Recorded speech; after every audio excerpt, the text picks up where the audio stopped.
উচিত তোমাদের এমন একটি সময় তোমাদের অতিবাহিত হয়েছে যে সময় তোমাকে কেউ চিনত না, তোমাকে কেউ জানতো না, তোমার কোনো পরিচয় ছিল না। এক কথাই তোমরা ছিলে নিষ্প্রাণ, তোমাদের অস্তিত্ব ছিল না। আমি আব্দুল কাইয়ুম, আমার 25 বছর হলো, 2 বছরকে পিছিয়ে নিয়ে যান 27 বছর করেন।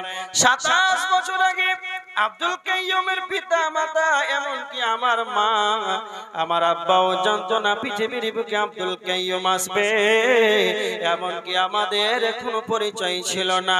একবারে আমরা নিষ্প্রাণ ছিলাম। তো আল্লাহ সুবহানাহু ওয়া তাআলা বলেছে, তোমরা কোথায় ছিলে? তোমরা কি তা কোনোদিন তোমরা ভেবেছো? তোমরা চলে সূর্যের আলোতে, তোমরা ছিলে বৃষ্টির পানিতে, তোমরা ছিলে সূর্যের আলোতে, তোমরা ছিলে সেই বৃষ্টির পানিতে, তোমরা ছিলে চাঁদের কিরণে। এইগুলি যখন ফসল উৎপন্ন হয়, যখন কোনো ফসল উৎপন্ন হয়, তখন বৃষ্টির পানি ছাড়া আর সূর্যের আলো তাপমাত্রা ছাড়া যেন কোনো ফসল উৎপন্ন হয় না। এবার আমরা কোথায় ছিলাম? খুব ভালো করে শুনেন। মানে মানুষ কোথায় ছিল? ছিল গমের ভিতরে, ধানের ভিতরে। এইগুলো যখন খাবার তৈরি করা হলো, ভাত রুটি, মানুষ ছিল ভাতের ভিতরে, রুটির ভিতরে ছিল। এবার ভালো করে বুঝেন, পৃথিবীতে মানুষ বানাবার 2টি মেশিন রয়েছে। মানুষ বানাবার 2টি মেশিন রয়েছে। একটি হলো ছেলে আর একটি হলো মেয়ে। 1 নাম্বার হলো ছেলে, 2 নাম্বার হলো মেয়ে। ছেলে মেয়ে ছাড়া মানুষ আসার পৃথিবীতে আর কোনো মেশিন নাই, ফ্যাক্টরি নাই। মায়ের পেট ছাড়া পৃথিবীতে আসার কোনো পদ্ধতি নাই। এবার দেখেন মানুষ কোথা থেকে সৃষ্টি হয়েছে। যখনই স্বামী স্ত্রী, যখনই জিমা হয়, যখনই স্বামী স্ত্রী জিমা হয়, জেনা নাই, দিন মোহর দিয়ে হালাল পন্থায় যখন আপনি আপনার স্ত্রীকে ঘরে, আপনার নিজের স্ত্রী হিসাবে যখন ঘরে আনলেন, যখন মিলামিশা হয়, মিলামিশার সময় যখন আপনি যেই খাবারটা খেয়েছেন, যখন আপনি ভাত খেয়েছেন, রুটি খেয়েছেন, কিশমিশ, চেরি, আপেল, বেদানা, কিশমিশ, এইগুলো যখন পুরুষের মেশিনে যখন ভরে দেওয়া হয়, এইগুলো ফলার হয়ে সেখানে যেন শুক্রাণু তৈরি হয়। আর মহিলাদের মেশিনে যখন ভরে দেওয়া হয়, সেখান থেকে ডিম্বাণু তৈরি হয়। আর বিবাহ করার পর, মিলামিশা করার পর যেটা জিমা হয়, সহবাস হয়, তখন ডিম্বাণু আর শুক্রাণু যখন অ্যাপ্রোচিং হয়ে যায়, যখন শুক্রাণু আর ডিম্বাণু যখন একত্রিত হয়ে যায়, এবার দেখেন তার মানে আপনি যখন ভাত খেয়েছেন, কলা খেয়েছেন, আপেল, বেদানা, কিশমিশ, কাজু, কাঠবাদাম, যাবতীয় আল্লাহ পৃথিবীর বুকে খাওয়ার জিনিস হালাল দিয়েছেন, এইগুলি খাবার খেয়ে তার শুক্রাণু তৈরি হয়েছে। একবার কি আপনি ভেবেছেন, আপনি ভাত খেয়েছেন, রুটি খেয়েছেন, কলা খেয়েছেন, এগুলো ছিল কোথায়? এগুলো ছিল সেই রোদ্রের আলোতে, বৃষ্টির পানিতে আল্লাহ ফসল দিলেন, তা উৎপন্ন করে আপনি খাবার খেলেন, এখান থেকে তার শুক্রাণু তৈরি হলো। আর একই খাবার যদি মহিলাদের মেশিনে ভরে দেওয়া হয়, সেখান থেকে যেন ডিম্বাণু তৈরি হয়। 2টা অ্যাপ্রোচিং যখন হয়ে যায়, সব চাইতে বড় একটা তাফসীর শুনেলেন। আপনি কোথায় ছিলেন? যখন স্বামী স্ত্রী যখন মিলামিশা হয়, তো শুক্রাণু যখন বের হয়, তো কতগুলো শুক্রাণু বের হয়। মেডিকেল সায়েন্স বলেছেন, একজন পুরুষের যখনই সহবাস করা হয়, তখন তা থেকে কতগুলো শুক্রাণু বের হয়, কতগুলো পোকা বের হয়। সেখান থেকে 60 লক্ষ শুক্রাণু বের হয়, সেখান থেকে 60 লক্ষ শুক্রাণু বের হয়। একবার মিলামিশা করলে 60 লক্ষ শুক্রাণু বের হয়, তার মানে 6 কোটি শুক্রাণু বের হয়। এবার দেখেন 6 কোটি যখন শুক্রাণু বের হয়ে যায়, 5 কোটি 99,99,99,000, 5,99,99,999টি গোসলের পানিতে সেটা ভেসে চলে যায়। আর একজনের সেখান থেকে জন্ম হয়, 6 কোটি শুক্রাণু বের হয়, সেখান থেকে একজন কিংবা 2 জন যমজ সন্তান হয়, কিংবা বেশিরভাগ একজন হয়। তো আমার আল্লাহ বলছে, ও আমার গোলাম, ও আমার বান্দারা, তোমরা কি তা লক্ষ্য লক্ষ্য করো না, তোমরা যখন পৃথিবীতে এসেছিলে সেখান থেকে 7 লক্ষ শুক্রাণু বের হয়েছিল পোকাগুলো, আর ওই 6 কোটি থেকে 99,99,999টি গোসলের পানিতে ধুয়ে মুছে চলে গেল। আর আমি আল্লাহ তোমাকে পৃথিবীতে আনয়ন করেছে, তারপরে কি তোমার জ্ঞান নাই? তারপরে কি তোমার হোশ নাই? তোমাকে বানানেওয়ালা কেউ আছে, তোমার সৃষ্টি করনেওয়ালা আছে। তার জন্য আমার আল্লাহ বলেছেন, আল্লাহ তাআলাল ইনসানি হিনুম মিনাদ দাহারি লাম ইয়াকুন শাইয়্যাম মাযকুরা। তোমাদের এখন একটি সময় অতিবাহিত হয়েছে, সেই সময় তোমাকে কেউ চিনতো না, কেউ জানতো না, তোমার পরিচয় বলে তোমার কিছুই ছিল না। যেদিন তুমি তোমার মায়ের গর্ভে 40 দিন, তারপর তোমার মায়ের যখন মেন্সটা বন্ধ হয়ে গেল, তখন তোমার মা বুঝতে পারলো যে আমার পেটে যেন কেউ এসেছে। যখন 4 মাস হয়ে যায়, তখন আখ্যা দেওয়া হয়, তখন তার একজন ফেরেশতা সেই তার ভাগ্য লিখে দেয়, সে ভালো হবে না খারাপ হবে, কে কতদিন সে বাঁচবে। তখন সে নড়াচড়া করতে পারে।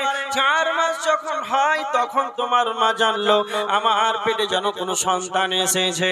যখন তোমার 10 মাস হয়ে গেল, তুমি তখন 10 মাস পর তুমি পৃথিবীর মুখটা দেখলে। এবার তোমার 1 বছর পর 16 মাস হলো, তখন তোমার জন্ম সার্টিফিকেট বের হলো। এরপরে যখন 2 বছর হলো, আধার হলো, 18 বছর হলো, ভোটার কার্ড হলো, তখন ভারতবর্ষ প্রধানমন্ত্রী জানলো আমার দেশের একজন নাগরিক বেড়েছে। এর আগে কেউ জানতো না। হাল আতা আলাল ইনসানি হিনুম মিনাদ দাহারি লাম ইয়াকুন শাইয়্যাম মাযকুরা।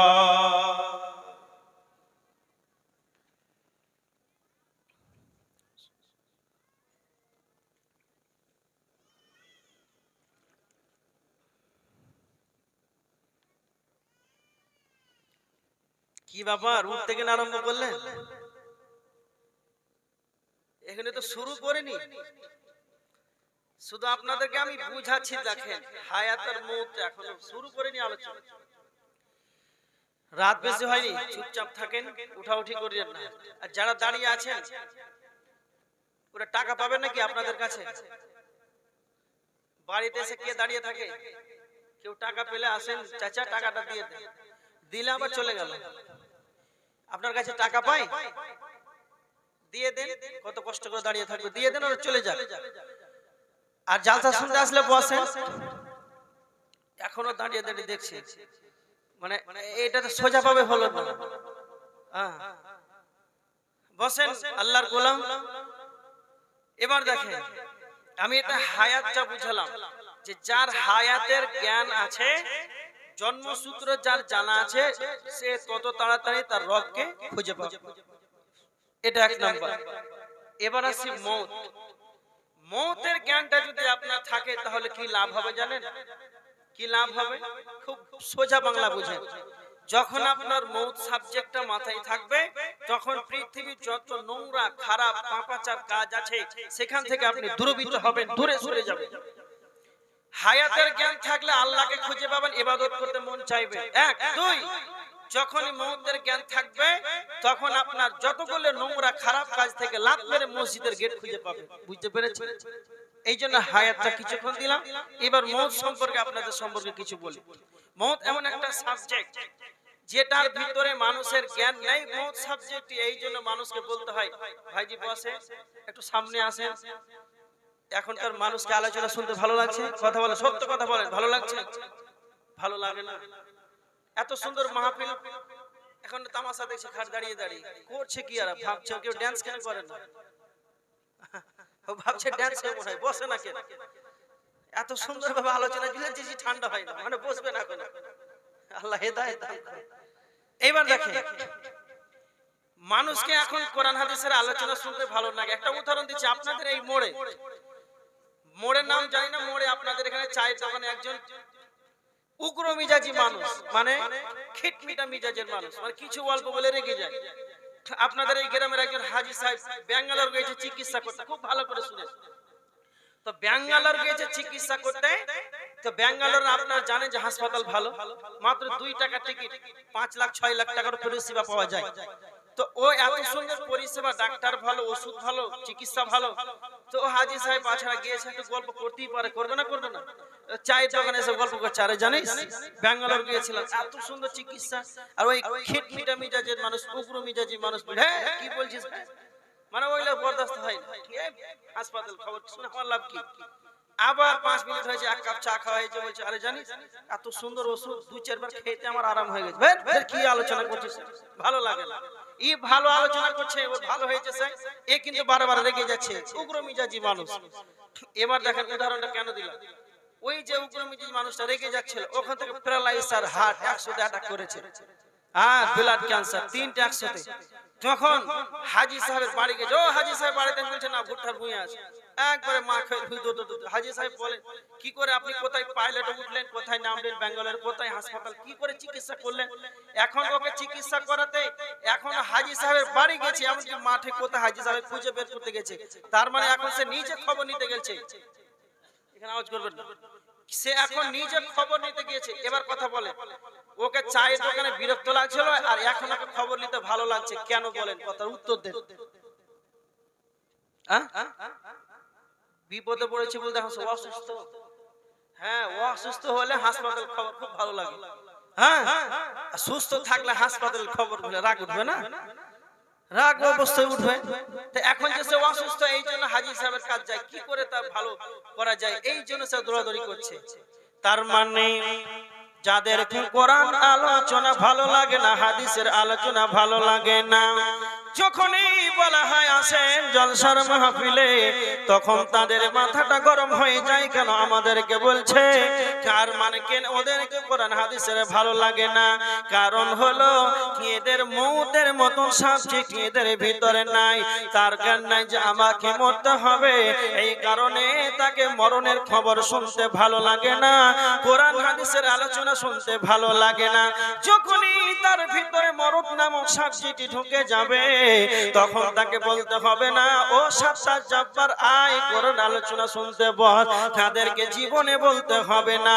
ওই খিটপিটা মিজাজের উগ্র মিজাজি মানুষটাকে থেকে বলতে হলো না, এখন সে অসুস্থ, এই কারণে তাকে হাসপাতালের খবর ভালো লাগে। যখনই আমাদের ভিতরে মওত নামক সাবজেক্টটা যখন ঢুকে যাবে, তখন কাউকে পায়ে তেল দিকে ডেকে লাভ নাই, সে সরাসরি আলেম ওলামার কাছে চলে আসবে আর বলবে, ও মাওলানা কি আমল করলে কবরে 3টি প্রশ্নের জবাব দিতে পারবো, কিয়ামতের ময়দানে দান হাতে সার্টিফিকেটটা পাবো, কি আমল করলে পুলসিরাত পার হয়ে জান্নাত পাবো। তার মানে সে নিজে এসে আলেম ওলামার কাছে এসে কোরআন হাদিসের আলোচনা শুনতে চাইবে। উদাহরণটা বুঝতে পেরেছেন? এবার দেখেন, মওত এমন একটা সাবজেক্ট, খুব ভালো করে শুনেন, পৃথিবীর বুকে যত জাত যত ধর্মের লোক আছে, হিন্দু মুসলিম ইহুদি খ্রিস্টান নাসারা বৌদ্ধ, যত দুনিয়াতে মানুষ আছে, যে ধর্মের হোক যে জাতি হোক, মওত এমন একটা সাবজেক্ট সকলে বিশ্বাস করে না করে? কথা বলে, হ্যাঁ সবাই বিশ্বাস করে, কেন? এটা স্বচক্ষে মানুষ দেখছে। হিন্দু হলে তো কি হলো, সে তো নিয়ে যাচ্ছে লাশকে, খ্রিস্টান হলে তো কি হলো, সেও তো নিয়ে যাচ্ছে মরা লাশ। এটা স্বচক্ষে সবাই দেখছে, হ্যাঁ খুব সুন্দর, একে অবিশ্বাস করার কিছুই নাই। একটা কথা খুব ভালো করে শুনে, মওত এমন একটা সাবজেক্ট, পৃথিবীর যত ধর্মের লোক আছে, পৃথিবীর বুকে যতগুলো ধর্মের অনুসারী আছে, যত জাতি আছে, সকলেই যেন বিশ্বাস করে যেন মরতে হবে। তাহলে তাদের মধ্যে কোনটা অবিশ্বাস রয়েছে, মতপার্থক্য রয়েছে, মতবিরোধ রয়েছে। আল্লাহ সুবহানাহু ওয়া তাআলা বলেছেন সূরা কাফ 3 নম্বর আয়াতের ভিতরে আল্লাহ বলেছেন, ফাইদা মিতনা ওয়া কুননা তুরাবান যালিকা রাজউম বাঈদ। কাফেরদের ধারণা আমরা যখন মরে যাব, পচে যাব, গলে যাব, আমাদের হাড় হাড্ডিগুলো যখন মাটির সঙ্গে মিশে যাবে, তখন কি আমাদেরকে আবার পুনর্জীবিত করা হবে? তবে কি আমাদেরকে আমার আল্লাহ আবার পুনরায় আমাদেরকে পূর্ব উঠাবেন? আমার আল্লাহ সুবহানাহু ওয়া তাআলা বলেছেন, এটা কাদের ধারণা হবে? যারা কাফের হবে, এরা মওতটাকে স্বীকার করবে, কিন্তু মওতের পর আবার আল্লাহর কাছে উঠতে হবে। হবে কি হবে না? এক কথাই তারা অস্বীকার করে, অবিশ্বাস করে যে আমাদেরকে আবার আর মওতের পর আমাদেরকে জীবিত করা হবে না। এটা হলো কাফেরদের ধারণা। এই জন্য আমরা যারা মুসলমান, যাদের ভিতরে আমাদের ঈমান আছে, যেটা আমাদেরকে বিশ্বাস রাখতে হবে, আমরা যখন মরে যাব আল্লাহ আমাদেরকে আবার পুনর্জীবিত করবেন। আবার আল্লাহ সুবহানাহু ওয়া তাআলা কিয়ামতের ময়দানে দণ্ডায়মান হতে হবে। আল্লাহ সুবহানাহু ওয়া তাআলা সূরা আল মুমিনুনের 115 নম্বর আয়াতের ভিতরে আল্লাহ বলেছেন, আফাহাসিবতুম আন্নামা খালাকনাকুম আবাসা ওয়া আন্নাকুম ইলাইনা লা তুরজাউন। আল্লাহ বলেছেন, তোমরা কি ভেবেছো যে তোমাদেরকে আমার কাছে ফিরে আসতে হবে না? তোমরা কি ভেবেছো যে তোমাদেরকে আমার কাছে ফিরে আসতে হবে না? আল্লাহ সুবহানাহু ওয়া তাআলা বলেছেন, ইন্না ইলাইনা ইয়াবাহুম সুম্মা ইন্না আলাইনা হিসাবাহুম। আমার কাছে আসতেই হবে আর আমার কাছে এসে তোমাদেরকে হিসাব দিতে হবে, এছাড়া তোমাদের আর কোনো গতি নাই। আল্লাহ সুবহানাহু ওয়া তাআলা সূরা ইনফিতারের 16 নম্বর আয়াতের ভিতর আল্লাহ বলেছেন, ওয়া মা হুম আনহা বিগাইবিন। সেই দিনকে অনুপস্থিত থাকবে না, সকলকেই কিয়ামতের ময়দানে উপস্থিত হতে হবে। মরণ এমন একটা সাবজেক্ট সবাই বিশ্বাস করে, আল্লাহ বলছেন যারা অবিশ্বাস করে তারা কাফের। আমরা এখানে কেউ আছি যে আমাদেরকে আবার জীবিত করা হবে, এটা না সন্দেহ আছে? হ্যাঁ না না বলেন একবার, সন্দেহ আছে? যে আল্লাহ পৃথিবীতে অনস্তিত্ব থেকে অস্তিত্ব দিতে পেরেছেন, আবার মৃত্যুবরণ করে আবার জীবিত করে উঠাতে পারেন না? হ্যাঁ, অবশ্যই পারে। যেটা এই অবিশ্বাস করবে এরাই হচ্ছে কাফের। এবার দেখেন, মওত এমন একটা সাবজেক্ট আপনি কি করে বুঝতে পারবেন? দুই তিনটা আপনাদেরকে প্রশ্ন করব। নাম্বার 1, জানাজা এটা ফরজে আইন না ফরজে কিফায়া? জানাজা ফরজে আইন না ফরজে কিফায়া? ফরজে কিফায়া। নাম্বার 2, এক মুসলমান অপর মুসলমানের উপরে কয়টা হক? তাড়াতাড়ি বলেন। 6টি হক। মুসলিম শরীফের হাদিস 5544, হকুল মুসলিম আলাল মুসলিম সিত্তুন। এক মুসলমানের উপরে অপর মুসলমানের 6টা হক। তার ভিতরে একটা হলো ইত্তিবাউল জানাইজ, জানাজাতে অংশগ্রহণ করা। 2টা হলো। 3, জানাজা অংশগ্রহণ করলে কত নেকি পাওয়া যায়? 2 কিরাত। জানাজা অংশগ্রহণ করলে, দাফন কমপ্লিট করলে 2 কিরাত নেকি। তার মানে 2 কিরাত সমতুল্য 2 উহুদ পাহাড় সমতুল্য নেকি দেওয়া হবে। এবার কথা হলো জানাজাটা ফরজে কিফায়া, এখানে যেতে হবে। এটা মুসলিম অপর মুসলমানের একটা হক, অংশগ্রহণ করা, যেতে হবে। কেউ যদি চাই দাফন কমপ্লিট করে জানাজা সালাত আদায় করে 2 উহুদ পাহাড় সমতুল্য নেকি। এত কোন নেকির কথা বলা হয়েছে, তার মানে বুঝে নিতে হবে এক মুসলমান অপর মুসলমানের একটা হক ইত্তিবাউল জানাইজ, জানাজার ভিতরে অংশগ্রহণ করা, দাফন কমপ্লিট করা। এটা হলো এক মুসলমান অপর মুসলমানের ভিতরে একটা হক।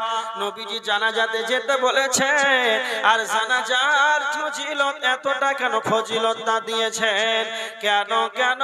যখন আপনি জানাজায় যাবেন, যখন আপনি কবরস্থানে যাবেন, আমার কাছে খুব ভালো করে শুনে নেন। কবরস্থান এমন একটি জায়গা, কবরস্থানটা হলো শিক্ষাঙ্গন। কবরস্থানটা এমন একটি জায়গা, সেটা হলো শিক্ষাঙ্গন। কবরস্থানটা হলো শিক্ষা নেওয়ার জায়গা। যেমন মসজিদ, মাদ্রাসা, স্কুল, কলেজ, ইউনিভার্সিটি, ভার্সিটি রয়েছে, পৃথিবীর বুকে যতগুলো শিক্ষালয় আছে, যতগুলো বিদ্যালয় আছে, শিক্ষা প্রতিষ্ঠান রয়েছে, এইগুলোতে যেমন মানুষ ছাত্র যেমন শিক্ষা নেয়, অনুরূপ কবরস্থান এমন একটি জায়গা, সেটি হলো শিক্ষা নেওয়ার জায়গা। তবে কবরস্থানে কারা শিক্ষা নেবে? যাদের ভিতরে ঈমান আছে, যাদের ভিতরে চেতনা আছে, যাদের ভিতরে জ্ঞান আছে, যাদের ভিতরে বিবেক আছে, মানসত্বর জ্ঞান রয়েছে, তারা চালাক ব্যক্তিগুলো কবরস্থানে গিয়ে শিক্ষা নেবে। কেমন ভাবে শিক্ষা নেবে? সে মনে মনে ভাববে, আমার মতন একজন জীবিত মানুষ কিছুক্ষণ আগে 6 6 ঘন্টা আগে তার আত্মাটি বের হয়ে গিয়েছে, তার আত্মাটি নাই বিধায় সে মৃত্যু হয়ে গেল। তাকে বোরের পাতা গরম করে, গরম পানি করে, গরম পাতা বোরের পাতাকে মিশ্রিত করে গরম পানি দিয়ে গোসল করে জানাজার ঘাটে তাকে বুঝে তারপরে কাঁধে বহন করে কবরস্থানে নিয়ে এলাম। আর খাটিয়াটাকে সামনে করে জানাজার সালাত আদায় করে দিলাম। আমরা জানাজার খাটকে সামনে রেখে, লাশকে সামনে রেখে জানাজার সালাত আদায় করলাম। হাই রে হাই, এই ব্যক্তিটি আমার সঙ্গে চায়ের দোকানে চা খেত, আমার সঙ্গে প্রতি বছর জালসার মাহফিলে জালসা শুনতো, আমার পাশে বসে প্রতি জুম্মায় সপ্তাহে এসে খুতবা শুনতো। বিধায় আজকে তার আত্মাটি নাই, তার আত্মাটি নাই, সে জীবিত নাই। এই কারণে আমরা নীরব না করে কবর রেখে দিলাম। হায়, আমাকেও এইভাবে একদিন কবরে চলে আসতে হবে। তো যারা চালাক হবে, যারা ইমানদার হবে, অন্যজনকে কবরে রেখে সে সেখান থেকে শিক্ষা নিয়ে নেবে, এইভাবেও আমাকে একদিন চলে আসবে। পৃথিবীর যত রকম নোংরা কাজ আছে, সকল নোংরা কাজকে লাত মেরে সে মসজিদের গেটটা খুঁজে পেয়ে যাবে। এই জন্য কবরস্থানটাকে শিক্ষাঙ্গন বলা হয়েছে। যারা চেতনা খুলে যাবে, যারা ইমানদার হবে, তাদের বিবেকটা খুলে আসবে। এইভাবেও আমাকে একদিন কবরে চলে আসতে হবে। যখনই আপনি কবরস্থানে যাবে, তখন আপনার মওতটাকে স্মরণ আসবে। আর মওতটাকে স্মরণ আসলে কি লাভ হবে? আল্লাহর নবী বলেছেন, ইবনে মাজাহ শরীফের হাদিস 4259 নাম্বার হাদিস। আল্লাহর নবীর কাছে এক সাহাবী এসে বললেন, আল্লাহর নবী,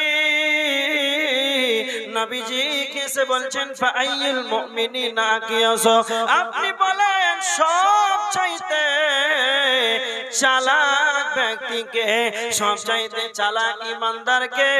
তো নবীজি বলেছিলেন, আকসারুহুম লিল মাউতি যিকরা, যেই ব্যক্তি বেশি বেশি করে মওতটাকে স্মরণ করবে, যে বেশি বেশি করে মরণকে স্মরণ করবে, সেই ব্যক্তি হলো সব চাইতে চালাক।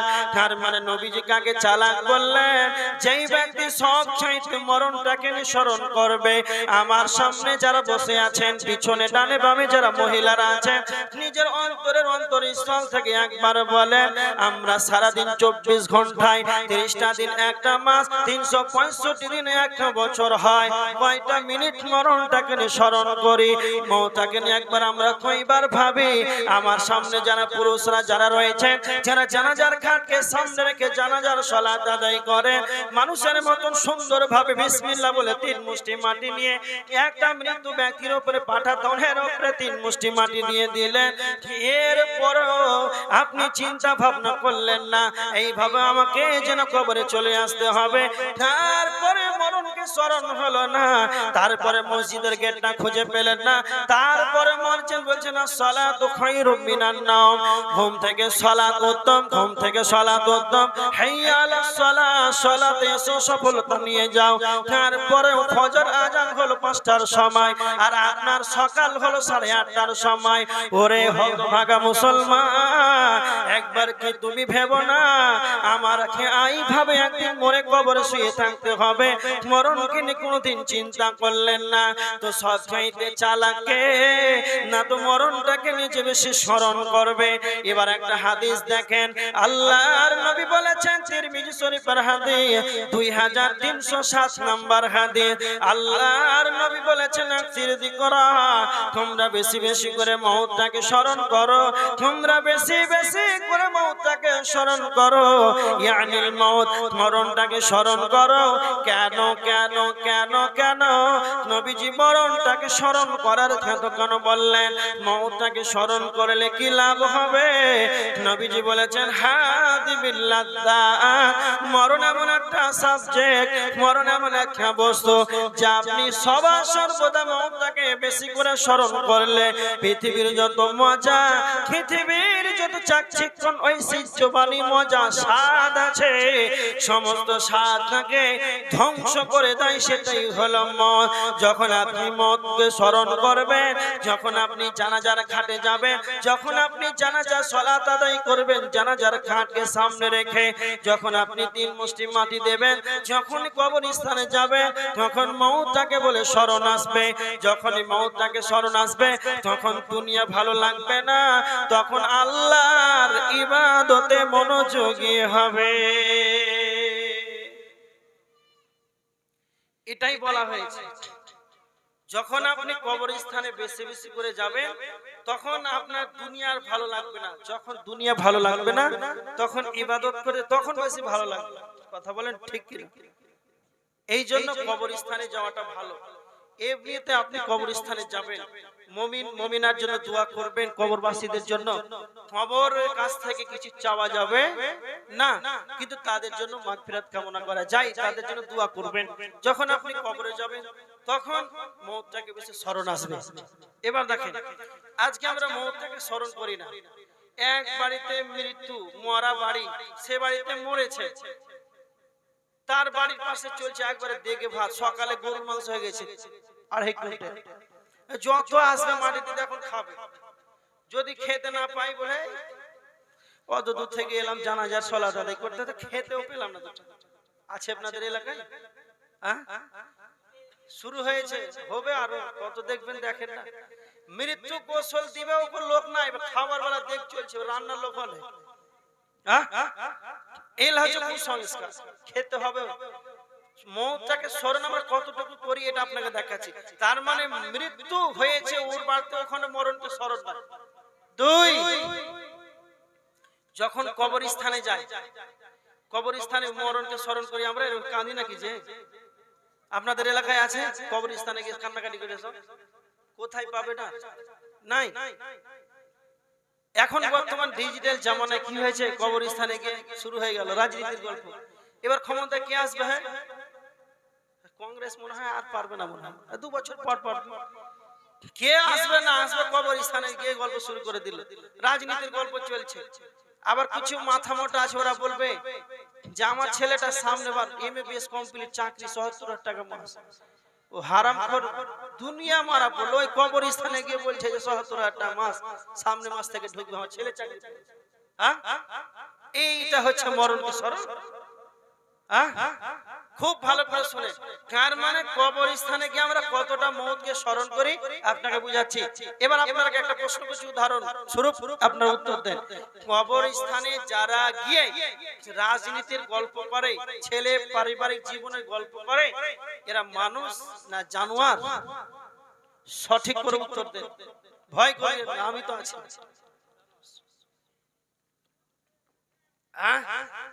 জানোয়ার বলে না? এবার দেখেন, আমি বলছি তারা হচ্ছে জানোয়ার, পশু। কেমন? এবার যারা গল্প করেন, ওই মালদা থেকে আব্দুল কাইম এত সুন্দর কথা বলছে, জান ঠান্ডা করতে লাগবে। জানোয়ার কেন? একটা উদাহরণ দিচ্ছি। আপনাদের এলাকায় কসাইখানা আছে, মাংস বিক্রি করে, খাসির মাংস। আপনাদের এই মসজিদের ইমাম সাহেব, ধরেন আপনারা এখানে রোজা খোলানি দিবেন, ইফতারি করাবেন, তা আপনাদের এই গ্রামে 60 জন ব্যক্তি আছে। এই 60 জনকে ইফতারি করাতে গিয়ে প্রায় 60 মানে 60টা পরিবার, 60 ঘরের একটা গ্রাম, প্রায় 60 ঘরে খুব হলে 200 জন ধরেন। এই 200 জনকে প্রায় কতটি মাংস লাগবে? কথা বলেন। 20 কিলো ধরে নাকি 20 কিলো? তো কসাইখানা যখন আপনাদের ইমাম সাহেব গেল, তো দেখছে মাত্র 5 কিলো মাংস আছে, এটা হবে হবে না। তখন একটা সুন্দর খাসি বানা আছে, একদম বাঁশে খুঁটিতে বাঁধা আছে। তো আপনাদের ইমাম সাহেব কসাইখানার মালিক বলে, হাজি এটা কত করে নেবেন? এটা মাংস খুব সুন্দর, বলছে 500 টাকা কিলো। কত হবে? না তো 20 কিলো হবে। তো ইমাম সাহেব যখন ওর দাম দর করছে, তখন সে কাঁঠাল পাতা খাচ্ছে। খুব ভালো করে শুনে, খাই না খাই না। তার মানে ওর হিসাব হয়ে গেছে, মানে টাকাটা দিলে তার 5 সেকেন্ড পরে তার উপরে ছুরি চলবে। কথা বলে ঠিক কিনা? তখন সে কাঁঠাল পাতা খাচ্ছে। সে জানে না যে আমার উপরে ছুরি চলবে। কেন? সে হচ্ছে পশু, তার বিবেক নাই, তার মানবতার জ্ঞান নাই। মানবতার জ্ঞান নেই বলে সে তার আলোচনা হয়ে গেল, দামদার হয়ে গেল, তখনও সে কাঁঠাল পাতা খাচ্ছে। এবার দেখেন, পশু জানে না, পশু জানে না যে আমাকে কিছুক্ষণ পর আমাকে মরতে হবে, আমার উপরে ছুরি চলবে, তখনও সে কাঁঠাল পাতা খাচ্ছে। আর আমাদের সমাজের ভিতরে একদিকে মরা মরেছে, আর একদিকে গোশ ভাত মাংস ভাত চলছে, আর কবরস্থানে রাজনীতির গল্প চলছে, কবরস্থানে গিয়ে পারিবারিক জীবনের গল্প চলছে। তো ও যে তিন মুষ্টি যাকে মাটি দিল, ওর পরে যে যে গল্প করছে রাজনীতির, ওর কবরটা হবে, এর কোন গ্যারান্টি আছে? হ্যাঁ, তার মানে পশু জানে না যে আমার কিছুক্ষণ পর চলবে, ওরকম মানুষও জানে না যে এরপর যে আমার কবরটা হয়ে যাবে, ও মানুষও জানে না, ওই পশুর মতন হয়ে গিয়েছে।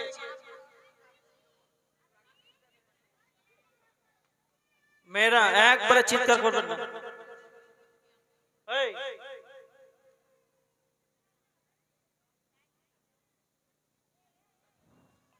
একটা কথা বলবেন না।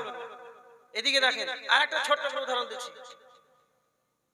দুইজন ছেলেকে ধরে নিয়ে আসে, 15 বছর বয়স, আর একজনকে ফাঁসির কাস্টে ঝুলিয়ে দেন। হ্যাঁ, খুব ভালো করে শুনুন। একজনকে ফাঁসির কাস্টে ঝুলিয়ে দিলেন, আর একজনকে বলছেন যে আরে বাপ, তোমার 10 মিনিট পর হবে। ক মিনিট পর? 10 মিনিট পর। একজন ফাঁসির কাস্টে ঝুলছে, আর একজনকে বলা হচ্ছে তোমার 15 মিনিট পর। আর যাকে 15 মিনিট সময় দিলেন, এরকম একবার সিংহাসনে চেয়ারে বসিয়ে দিলেন। আর সৌদি থেকে আছো খেজুর, আমেরিকা থেকে পাউরুটি, আর কাশ্মীর থেকে আপেল, আর এই চাইনা থেকে একটা 6GB 5GB মোবাইল, একবার 1 লাখ টাকা আইফোন। আর ওকে বলেন যে গেম খেল, ফ্রি ফায়ার আর পাবজি না কি আছে খেল, 15 মিনিট সময় আছে, আপেল খা, খেজুর খা, আজওয়া খেজুর, দামি খেজুর খাবে? সত্য করে বুঝার পর উত্তর দেন, খাবে? খাবে না। কেন খাবে না? মাত্র 15 মিনিট শেষ। এই টেনশন করতে করতে কোন যতই দামি খাবার হোক, দামি পৃথিবীর খাবার হোক, তাকে ভালো লাগবে? লাগবে না। এবার দেখেন, তাকে যে 15টা মিনিট সময় দেওয়া হলো, এই জন্য তাকে আজওয়া খেজুর ভালো লাগে না, 5G মোবাইল, ফ্রি ফায়ার ভালো লাগে না, আপেল ভালো লাগে না।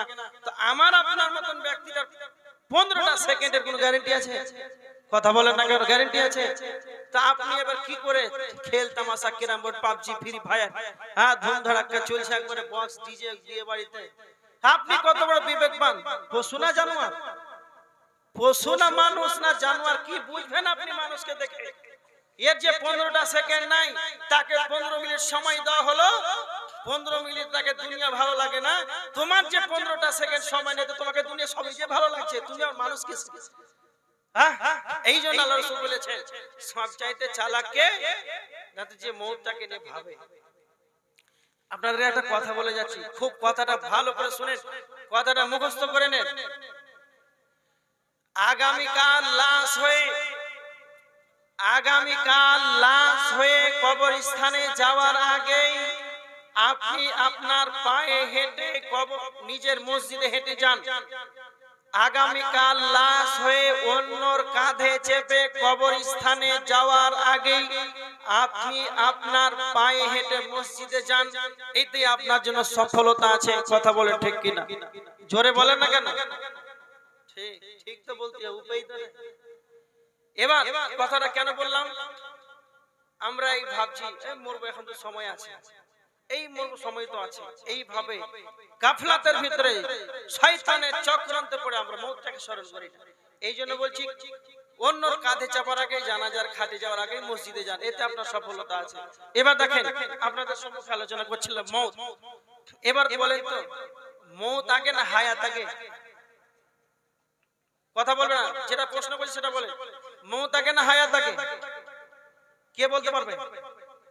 একটা তো বলেন। জানেন? আপনি কি বলছেন? হায়াত আগে। ইনি বলেন হায়াত আগে। আপনারা কি বলছেন? মওত আগে। একজন মওত, একজন হায়াত। কমপ্লিটলি শেষ। কে বলতে পারবে? কি তাড়াতাড়ি বলে ছেড়ে দিন। মওত না হায়াত? যাই হোক, আগে পুরুষ না আগে নারী? পুরুষ। এইটা খুব ভালো করে জানেন। আগে রাত না আগে দিন? খুব ভালো করে উত্তর দেন। কি আগে? মুরগা আগে বলছে, বলছে দিন আগে না রাত গেলে মুরগা আগে, আগে রাত না আগে দিন? হ্যাঁ, আগে দিন তারপর রাত। আগে পুরুষ না আগে মহিলা? আল্লাহ সুবহানাহু ওয়া তাআলা আগে আদম আলাইহিস সালাতু ওয়াস সালামকে সৃষ্টি করেছিলেন।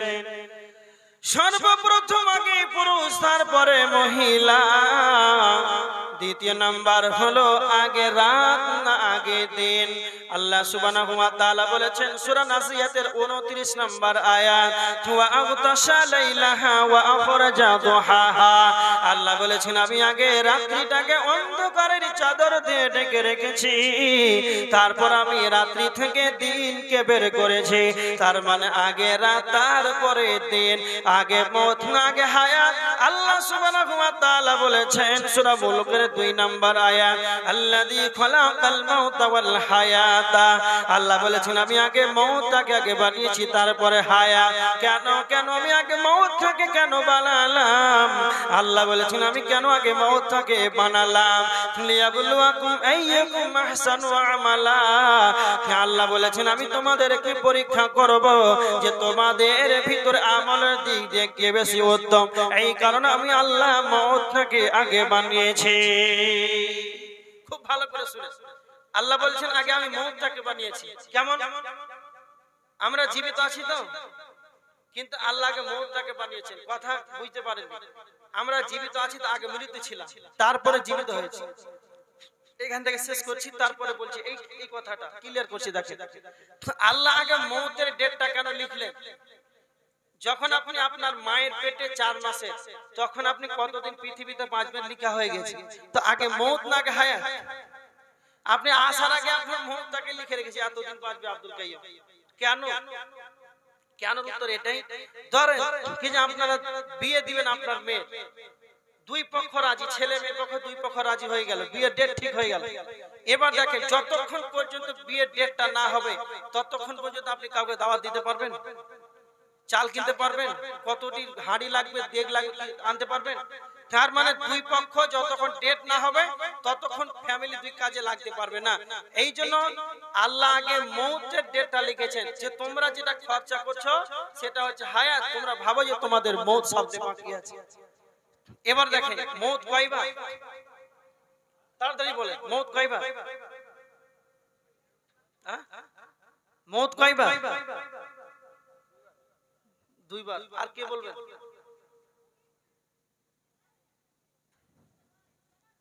কয়বার মওত কয়বার হায়াত? সূরা বাকারার 28 নম্বর আয়াতের ভিতরে আল্লাহ সুবহানাহু ওয়া তাআলা বলেছেন ওয়া কুনতুম আমওয়াতান, তোমরা ছিলে নিষ্প্রাণ, তোমাদের কোনো অস্তিত্ব ছিল না। ফাআহইয়াকুম, আমি আল্লাহ তোমাদেরকে জীবন দান করেছি। সুম্মা ইউমীতুকুম, আবার তোমাকে মারব। সুম্মা ইউহয়ীকুম, আবার তোমাকে জীবিত করব। তার মানে আমরা মৃত ছিলাম, আল্লাহ আমাদেরকে জীবন দান করেছেন। তার মানে আমরা আগে একবার মৃত্যু ছিলাম একবার, এখন আমরা জীবিত পেয়েছি, এখন হলো জীবিত একবার। আল্লাহ বলছেন সুম্মা ইউমীতুকুম, আবার তোমাকে মারব। তার মানে 2 বার মৃত্যু হয়ে গেল। সুম্মা ইউহয়ীকুম, আবার তোমাকে জীবিত করব। তার মানে আমরা জীবিত আছি, মরে যাব, আল্লাহ আমাদেরকে আবার পুনরুজ্জীবিত করবে। এখান থেকে বোঝা গেল 2 বার জীবিত আর 2 বার মৃত। এটা একটু ক্লিয়ার করে দিই, খুব ভালো করে দেখেন। সুম্মা ইউমীতুকুম, আল্লাহ বলছেন আবার তোমাকে মারব। তো সুম্মা শব্দটি হচ্ছে আরবি শব্দ, এর বাংলা হচ্ছে আবার। ফির, এটা হচ্ছে উর্দু ভাষা। আবার খুব ছোট্ট করে একটা উদাহরণ দিচ্ছি, ভালো করে শুনে। এই চেয়ারটাতে একজন ছেলে বসে আছে, 10 বছরের বাচ্চা ছেলে বসে আছে। আমি যখন স্টেজে উঠলাম তখন আমি বললাম এই বেয়াদব, তোমার আব্বার তোমার দাদার বয়সের মানুষগুলো নিচে বসে আছে আর তুমি বেহুদার মতন চেয়ারে বসো, মানে বসো। বাচ্চাটি নিচে বসে গেল। খুব ভালো করে শুনো, বাচ্চাটি নিচে বসে গেল। কিছুক্ষণ পর আধা ঘন্টা আলোচনা হয়েছে আর দেখি ছেলেটা চেয়ারে বসে গেছে। তখন আমি দ্বিতীয়বার বলছি এই আবার, ভালো করে বুঝেন। এই আবার যখন বললাম তখন আবার নিচে বসে গেছে। তা আবারটা প্রথমে বললাম না দ্বিতীয়বার বললাম? হ্যাঁ, দ্বিতীয়বার। আবার শব্দের অর্থ কি? তার মানে ছেলেটা চেয়ারে এর আগে একবার বসে ছিল। প্রথমে তো বললাম না আবার কেন বসলি, প্রথমে বললাম নেমে নেমে যা। তারপরে যখন বসলাম আবার বসলে কেন? কি বুঝতে পারলেন? আল্লাহ বলছেন সুম্মা ইউমিতুকুম, আবার তোমাকে মারবো। তার মানে আমরা আগে কি ছিলাম? মৃত্যু ছিলাম। এই জন্য তো বলছে আবার মারবো। সুম্মা ইউহীকুম, আবার জীবিত করব। তার মানে আমরা আগে জীবিত ছিলাম। কথা ক্লিয়ার? আর একটা প্রমাণ সূরা আল মুমিন 11 নম্বর আয়াত। কয়বারে জীবিত কয়বারে মৃত। কিয়ামতের ময়দানে বেঈমানেরা আল্লাহকে গিয়ে বলবে আল্লাহ রব্বানা আমাতানা ইসনাতাইনি ওয়া আহইয়াইতানা ইসনাতাইনি, আল্লাহ আপনি আমাদেরকে দুইবার মৃত্যু দিয়েছেন, দুইবার হায়াত দিয়েছেন। আমাতানা ইসনাতাইনি ওয়া আহইয়াইতানা ইসনাতাইনি, আল্লাহ আপনি আমাদেরকে দুইবার মৃত্যু দিয়েছেন, দুইবার হায়াত দিয়েছেন। ফাতারাফনা বিযুনুবিনা, আমরা আমাদের অপরাধ স্বীকার করলাম। তার মানে কিয়ামতের দিন বেঈমানরা স্বীকার করবে আল্লাহ আপনি আমাদেরকে দুইবার জীবিত দিয়েছেন, দুইবার মৃত্যু দিয়েছেন। তার মানে এখান থেকে সূরা আল মুমিনের 11 নম্বর আয়াতে প্রমাণ হলো দুইবার মৃত্যু, দুইবার জীবিত। তার মানে আল্লাহ সুবহানাহু ওয়া তাআলা বলেছেন কুল্লু নাফসিন যায়িকাতুল মাউত, প্রত্যেকটা প্রাণীকে মৃত্যু স্বাদ গ্রহণ করতে হবে। যার ভিতরে আত্মা আছে মৃত্যু থেকে কারো বাঁচার ক্ষমতা নাই। আল্লাহ সুবহানাহু ওয়া তাআলা পবিত্র কোরআনের ভিতরে সূরা আল ইমরানের 85 নাম্বার 185 নাম্বার আয়াতের ভিতরে আল্লাহ বলেছেন কুল্লু নাফসিন যায়িকাতুল মাউত, প্রত্যেকটা প্রাণীকে মৃত্যুর স্বাদ গ্রহণ করতে হবে। আল্লাহ সুবহানাহু ওয়া তাআলা এই আয়াত হলো চ্যালেঞ্জের আয়াত। এই আয়াত আল্লাহ চ্যালেঞ্জ করে বলেছেন যার ভিতরে জীব থাকবে, আত্মা থাকবে, যে চলাফেরা করতে পারবে তাকে মওতের স্বাদ গ্রহণ করতে হবে। এই চ্যালেঞ্জের আয়াত আল্লাহ কোরআনের ভিতরে একবার নয়, দুইবার নয়, তিনবার আল্লাহ বলেছেন। আল্লাহ সুবহানাহু ওয়া তাআলা সূরা আল ইমরানের 185 নম্বর আয়াতের ভিতরে বলেছেন, সূরা আনকাবুতের 57 নম্বর আয়াতের ভিতরে বলেছেন, সূরা আল আনবিয়ার 35 নম্বর আয়াতের ভিতরে বলেছেন কুল্লু নাফসিন যায়িকাতুল মাউত, প্রত্যেকটা প্রাণীকে মৃত্যুর স্বাদ গ্রহণ করতে হবে। মওত এমন একটা সাবজেক্ট, প্রত্যেকটা মানুষকে মৃত্যুবরণ করতে হবে। এমনকি আদমকে মৃত্যুবরণ করতে হয়েছে, হযরত ইব্রাহিমকে, হযরত নূহ আলাইহিস সালাতু ওয়াস সালামকে, এমনকি হযরত মুসা আলাইহিস সালাতু ওয়াস সালামকে, এমনকি বিশ্ব নবী, আমাদের নবী, দুনিয়াতে নবী, আখিরাতে নবী, আল্লাহর পরে যার স্থান নবী মুহাম্মদ সাল্লাল্লাহু আলাইহি ওয়াসাল্লাম, তাকেও মৃত্যুর স্বাদ গ্রহণ করতে হয়েছে। আল্লাহ সুবহানাহু ওয়া তাআলা বলেছেন সূরা জুমারের 30 নম্বর আয়াত, ইন্নাকা মাইয়িতুন ওয়া ইন্নাহুম মাইয়িতুন, আল্লাহ বলছেন হে নবী আপনাকেও মরতে হবে, তাদেরকে মরতে হবে। এটাই শুধু শেষ নয়, সূরা আল আম্বিয়ার ভিতরে 34 নম্বর আয়াতের ভিতরে আল্লাহ বলেছে ওয়া মা জাআলনা লিবাশারিন মিন ক্বাবলিকাল খুল, আল্লাহ বলেছেন হে নবী আপনার পূর্বে আমি কাউকে অনন্তকাল জীবন দান করি নাই, আপনার আগে আমি কাউকে অনন্তকাল জীবন দান করি নাই। আপা ইবমিতা, আপনাকে মরতে হলে ফাহুমুল খালিদুন, তারা কি চিরজীবী থাকবে। তার মানে আল্লাহ নবীজিকে বলছেন হে নবী আপনাকে মরতে হবে, তাদেরকে মরতে হবে। এক কথা সকল মানুষকে যেন মরতে হবে। আল্লাহ সুবহানাহু ওয়া তাআলা বলেছেন যার ভিতরে আত্মা থাকবে তাকে মরতে হবে। মওত এমন একটা সাবজেক্ট, মওতের কোনো গরব নাই। যেই দিন কবর, যেদিন সিংহায় ফুৎকার দেওয়া হবে, আল্লাহ বলেছেন ফাইদা নুফিকা ফিস সূরি নাফখাতুন ওয়াহিদা, যেদিন সূর ফোঁকা হবে তখন দুনিয়া ধ্বংস হয়ে যাবে, কিয়ামতের ময়দানে পরিণত হবে। আল্লাহ সুবহানাহু ওয়া তাআলা বলেছেন সুম্মা নুফিকা ফিহি উখরা ফাইদা হুম কিয়ামুন ইয়ানজুরুন, সূরা জুমারের 68 নম্বর শেষ অংশে আল্লাহ বলেছে সেই দিন ইসরাফিল দুইবার সিংহায় ফুৎকার দিয়ে দেবে। দ্বিতীয়বার যখন সিংহায় ফুৎকার দিয়ে দেবে তখন কিয়ামতের ময়দানে যেন তোমরা দণ্ডায়মান হতে দেখতে পাবে। যখন কিয়ামতের ময়দান কবর একদিন শুরু হয়েছে, কবর একদিন শেষ আছে। একজনকে দিয়ে কবর শুরু হয়েছে, আরেকজনকে দিয়ে কবর শেষ হয়ে যাবে। যেই দিন ইসরাফিল দ্বিতীয়বার সুর ফুঁকে দেবে, ওই দিন কবর বসিরাত কবর সেদিন খুলে দেওয়া হবে। যখন ইসরাফিল দ্বিতীয়বার সুর ফুঁকে দেবে, আল্লাহ বলেছেন সূরা ইয়াসিনের 51 নম্বর আয়াত, ইয়াউমা ইউনফাখু বিস-সূরি, যখনই সুর ফুঁকা হবে, ফাইদা হুম মিনাল আজদাসি ইলা রাব্বিহিম ইয়ানসিলুন, কবর থেকে সকলে দণ্ডায়মান হবে, আল্লাহর কাছে সকলে যেন দৌড়ে দৌড়ে উঠবে।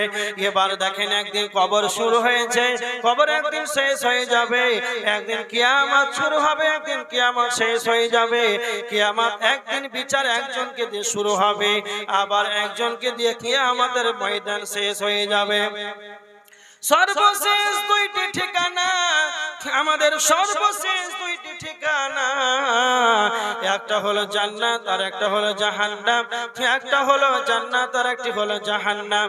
যারা জাহান্নামী হবে তাদেরকে আল্লাহ জাহান্নামে দিয়ে দেবেন, যারা জান্নাতি হবেন তাদেরকে জান্নাতে দিয়ে দেবেন। তার মানে জান্নাতীদের গ্রুপ আছে, জাহান্নামীদের গ্রুপ আছে, জান্নাতীদের গ্রুপ আছে, জাহান্নামীদের গ্রুপ আছে। জাহান্নামে সকলেই যাবে না, জান্নাতে সকলেই যাবে না। জান্নাত জাহান্নামের বিভাজন আছে, গ্রুপ আছে, কিন্তু মতের কোনো গ্রুপ নাই। আদমকে মরতে হয়েছে, নবী মুহাম্মদ সাল্লাল্লাহু আলাইহি ওয়াসাল্লামকে মরতে হয়েছে, নমরুদকে মরতে হয়েছে। সারা পৃথিবীর বাদশা ছিলেন নমরুদ, ইতিহাস মনে রাখবেন। এখন বর্তমান 258টি রাষ্ট্র রয়েছে, এক একজন করে এক একটা দেশে প্রধানমন্ত্রী রয়েছে। কিন্তু এমন একটা জামানা অতিবাহিত হয়েছে, এমন একটা যুগ যেন অতিবাহিত হয়েছে, একজন বাদশাহ সারা পৃথিবীকে শাসন করেছিল। তার ভিতরে দুইজন মুসলমান, দুইজন হলো কাফের। চারজন বাদশাহ ছিল, এক একজন গোটা পৃথিবীকে শাসন করেছিল। দুইজন মুসলমান, একজনের নাম হলো সুলাইমান ইবনে দাউদ আলাইহিস সালাম। সুলাইমান নবী, তিনি সারা বিশ্বের বাদশাহ ছিলেন। দুই নাম্বার মুসলমান ছিলেন জুলকারনাইন। নাম্বার 2, 3 নাম্বার হলো দুইজন হলো কাফের, একজন হলো নমরুদ, অপরজন হলো বাগদানাসার। এরা চারজন সারা বিশ্বকে শাসন করেছিল। আমি ঘটনাটি কেন আল্লাহ সারা বিশ্বকে শাসন করেছিলেন নমরুদ। নমরুদ নিজেকে আল্লাহ দাবি করেছিল, তারপরে সে মউত থেকে রেহাই পায় নাই। তাকে একটা মশা তার নাক দিয়ে প্রবেশ করেছিল। যখন তার নাক দিয়ে মশা প্রবেশ করলো, তখন তার মাথার ভিতরে দংশন করতে আরম্ভ করলো। তখন এতই মাথা যন্ত্রণা করে, এতই মাথা তার ব্যথা হয়, নিজে মাথায় বাড়ি মারে। যখন তার যন্ত্রণা ভালো হয় না, তখন তার প্রজারাকে তখন বলে আবার মাথায় বাড়ি মারো, এমনকি জুতার বাড়ি আমার মাথায় মারো। এইভাবে মারতে মারতে নমরুদের যত প্রজা ছিল, জুতার বাড়ি মেরে মেরে মেরে নমরুদের মাথা যেন চৌচির হয়ে গেল, মশা যেন ঘুরে চলে গেল। আল্লাহ নমরুদকে পৃথিবীতে রাখে নাই, নমরুদকে মরতে হয়েছে, নবী মুহাম্মদকে মরতে হয়েছে, এমনকি ফেরাউনকেও মরতে হয়েছে। ফেরাউন নিজেই বলেছিলেন সূরা নাসিয়াতে 24 নম্বর আয়াত, ফেরাউন বলেছিলেন আনা রাব্বুকুমুল আলা, আমি তোমাদের বড় রব, আমি তোমাদের সবচাইতে বড় রব। এটাই শুধু শেষ নয়, সূরা কাসাসের 38 নম্বর আয়াতের ভিতরে আল্লাহ বলেছেন, নমরুদ ফেরাউন বলেছিলেন মা আমিলতু লাকুম মিন ইলাহিন গায়রি, আমি তোমাদের রব, আমি তোমাদের আল্লাহ ব্যতীত অন্য কোন রব আছে কি তা আমার জানা নাই। এই রকম একজন ব্যক্তি ফেরাউন, সে নিজেকে রব বড় আল্লাহ দাবি করেছিল, তারপরে আল্লাহ তাকে সমুদ্রতে ডুবিয়ে মেরেছে।